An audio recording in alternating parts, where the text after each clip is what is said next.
क्या आप किसी ऐसे आदमी को जानते हैं जिसने बहुत थोड़े से पैसे से बहुत बड़ा वेल्थ क्रिएट किया है?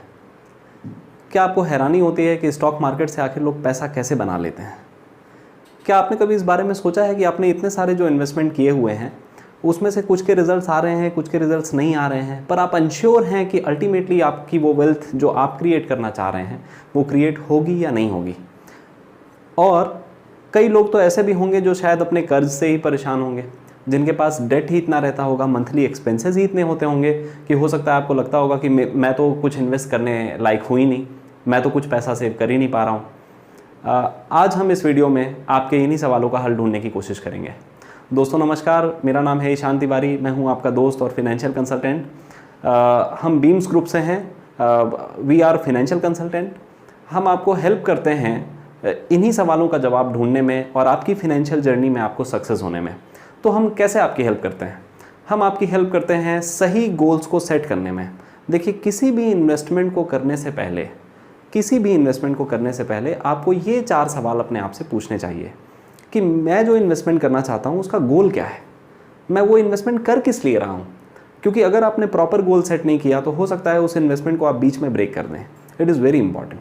सेकंड पॉइंट, सेकंड पिलर, जो 4 पिलर्स की मैं बात कर रहा हूँ उसमें से सेकंड पिलर है, आप ये देखिए कि आपकी एज क्या है। अभी आपके पास source of income, wealth create करने का, इनकम जनरेट करते रहने का आपके पास और कितना टाइम है। क्योंकि ये जो आपका एज है वो आपके गोल से भी रिलेट करेगा, ये मैं आपको बाद में बताऊंगा कैसे। तीसरा पिलर है कि आपके इन्वेस्टमेंट का टाइम होराइजन क्या है, आप अपने पैसे को कितने अवधि के लिए, कितने समय के लिए आप उसको निवेश कर सकते हैं। वो 1 साल है, वो 2 साल है, वो 10 साल है, वो 20 साल है, आप लॉन्ग टर्म में वेल्थ क्रिएट करना चाहते हैं। चौथी बात, आप उस पैसे पे कितना रिस्क ले सकते हैं, उस इन्वेस्टमेंट पे आप कितना रिस्क ले सकते हैं। तो आप कितना रिस्क ले सकते हैं ये इस पर भी डिपेंड करेगा कि आपका गोल का टाइप क्या है, आपकी एज क्या है, आपके पास कितना टाइम है। क्योंकि रिस्क जो है वो टाइम का एक वेरिएबल फैक्टर है। बहुत सारे लोग दोस्तों इस बातों को समझते नहीं हैं। आइए अब हम आपको बताते हैं कि हम आपको कैसे हेल्प कर सकते हैं आपकी फिनेंशियल जर्नी में सक्सेस होने में। So we are financial planners. हम अपने क्लाइंट्स को, आप सबको, हम सही गोल सेट करने में इतने सारे जो इन्वेस्टमेंट के ऑप्शंस हैं, वो कॉर्पोरेट एफडी हो सकती है, गवर्नमेंट के बॉन्ड्स हो सकते हैं, गवर्नमेंट की स्मॉल सेविंग स्कीम्स हो सकती है, चाहे वो किसान विकास पत्र हो, चाहे वो सीनियर सिटीजनशिप स्कीम हो, चाहे वो नेशनल सेविंग सर्टिफिकेट हो, चाहे वो सुकन्या समृद्धि योजना हो, चाहे वो एनपीएस हो। आपको इन गवर्नमेंट स्कीम्स की तरफ ध्यान देना चाहिए या एफडी में आपको बैंक एफडी करनी चाहिए, कॉर्पोरेट एफडी करनी चाहिए, म्यूचुअल फंड्स में आपको liquid, hybrid, multi cap, large cap, mid cap, इतने सारे म्यूचुअल फंड्स के ऑप्शंस में से क्या आपको म्यूचुअल फंड करना चाहिए, क्या आपको स्टॉक मार्केट में इन्वेस्ट करना चाहिए, क्या आपको स्टॉक मार्केट से डर लगता है, क्या आपने कभी सोचा है कि स्टॉक मार्केट में वेल्थ लोग कैसे क्रिएट कर लेते हैं। आपको स्टॉक मार्केट में इन्वेस्टमेंट करना है या आपको नॉन कन्वर्टिबल डिबेंचर्स लेना है। इतने सारे ऑप्शंस में क्या आपको गोल्ड में निवेश करना चाहिए, क्या आपने अपने इन्वेस्टमेंट के पोर्टफोलियो का डाइवर्सिफिकेशन प्रॉपरली किया है।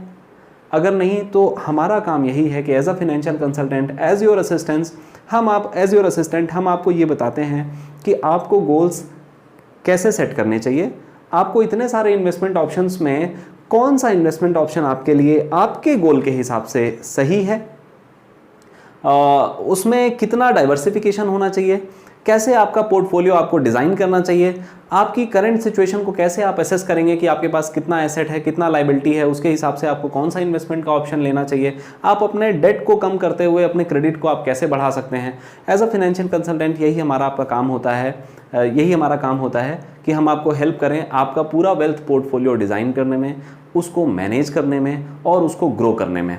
तो हम जब आपका वेल्थ पोर्टफोलियो डिज़ाइन करते हैं उसमें इन्हीं सारे पिलर्स का हम ध्यान रखते हैं। आपका कुछ पैसा डाइवर्सिफाइड होना, आपका जितना भी पोर्टफोलियो है वो डाइवर्सिफाई भी होना चाहिए। वो ऐसा होना चाहिए कि मार्केट अगर ऊपर जा रहा है या नीचे जा रहा है तो आपके पास एक बैलेंस भी होना चाहिए। ऐसा नहीं होना चाहिए कि आपका 100% पोर्टफोलियो आपने इक्विटी में एलोकेट कर रखा है और जैसे ही मार्केट नीचे जा रहा है तो आपका बीपी बढ़ रहा है, आपका मार्केट नीचे जा रहा है और आपका बीपी अप जा रहा है।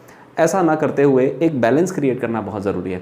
डाइवर्सिफिकेशन का ये मतलब है, प्रॉपर एसेट एलोकेशन का यही मतलब होता है कि मैंने अपने पोर्टफोलियो को ऐसा बना रखा है कि मार्केट की कंडीशन ऊपर नीचे कुछ भी रहे, बट लॉन्ग टर्म में मेरा जो इन्वेस्टमेंट है वो अपने गोल को अचीव करेगा ही करेगा। And this is what we do, this is how we help you. हमारे साथ जुड़े रहिए, यूट्यूब पे अगर आपको हमारा कंटेंट अच्छा लगता है, आप हमारी हेल्प ले सकते हैं। आप हम यूट्यूब के वीडियो पे आप कमेंट्स डाल सकते हैं, आप अपनी क्वेरी कर सकते हैं। प्लीज़ अगर आपको कंटेंट अच्छा लगता है तो इसको लाइक करिए, हमारे साथ बने रहिए। Thank you very much.